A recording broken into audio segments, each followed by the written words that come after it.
Hello guys! Andiyan naman yung mga arting auntie nyo guys. Ayan, andito kami sa airport guys. Pupunta kami sa Sweden. Aura kami sa Sweden guys.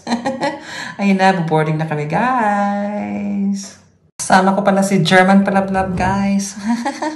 Ayan, boarding na kami. Tapos, after 1 hour and 20 minutes, dumating na kami sa Sweden.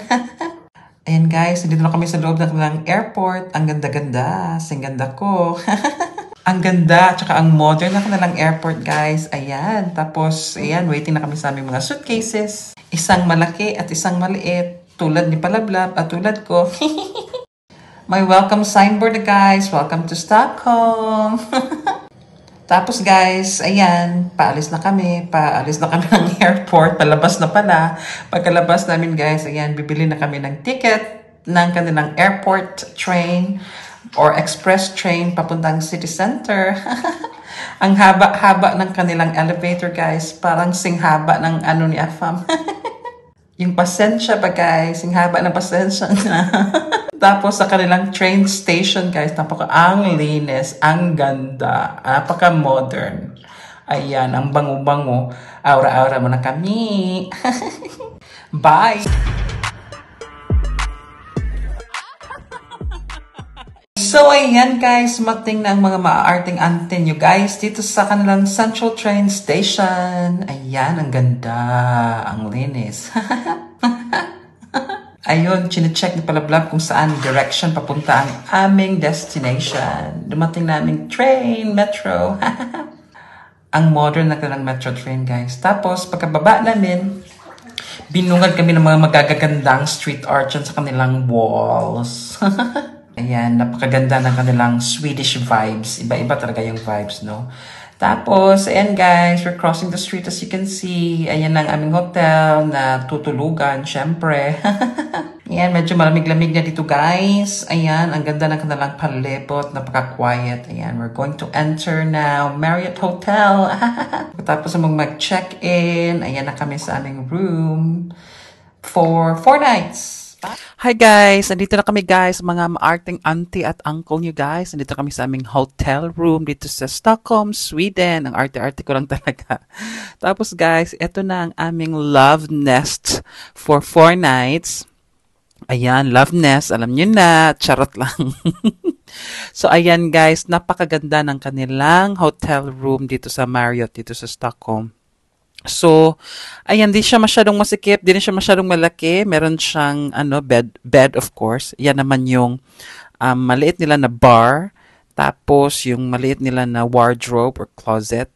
Tapos sa closet meron silang mga hangers. Tapos yung laundry bag.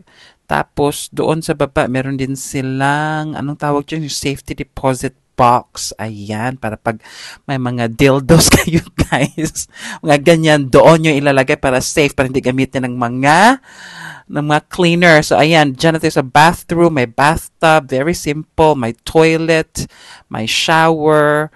Ayan, request talaga ni Palablab yung mga bath. Maarting morning, guys. Andyan na kami ni Palablab. Papunta na kaming breakfast. Tingnan yung mukha ko, guys. Parang puyat na puyat. Alam nyo na, dahil sa love nest. Ayan, ang kanilang elevator, guys. Meron silang malaking windows dyan. Kaya nakikita nyo kung ano yung nasa labas ng hotel room, obviously.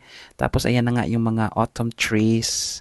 Tapos, ayan na, papunta na kami sa kanilang restaurant, bar and restaurant. Tapos, dyan, may nakilala kong isang Pilipina.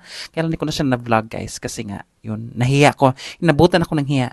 So, yun pala yung view sa ating, mula sa ating hotel room. So, katatapos lang namin kumain noon. Tapos, ayan, getting ready na si Palablab. He's drying his hair kasi nga, we are going to be exploring the city na. Tapos, ayan, ako din, naka-turtleneck. Uulitin ko, turtleneck. O, ayan, di ba? Ang arte-arte, may pawok-wok pa. Natatawa ako, guys. So, ayan, yung outfit of the day natin. Outfit check.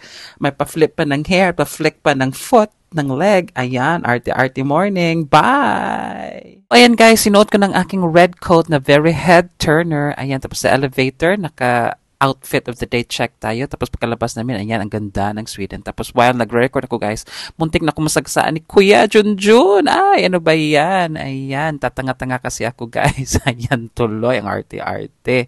So ayan, kulot hair day tayo ngayon guys. Celebrate natin ang ating pagkakulot. Ayan, pa-aura-aura. Che. Ayan. Parang ano talaga, ang gandang-ganda ko sa sarili ko. Ayan guys, napakaganda ng kanilang ano guys, yung kanang sa wall. Akala ko plastic, mas plastic pa ako guys sa mga dahon-dahon na yan. Very natural siya, very totoo siya guys. As in, ang ganda tingnan. Tapos, ayan, may mga cars. Siyempre, nakikita niyo mga trees. Ang linis talaga ng palibot guys. Very organized. At saka yung mga buildings nila, iba-ibang kulay.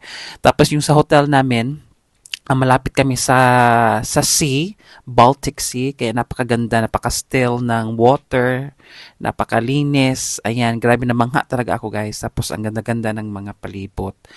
Ayan, tapos sa likod namin may mga nagwo-walking, nagjo-jogging. Ayan pa yung view ng ating ganap sa Sweden. Ayan ka ng mga buildings guys.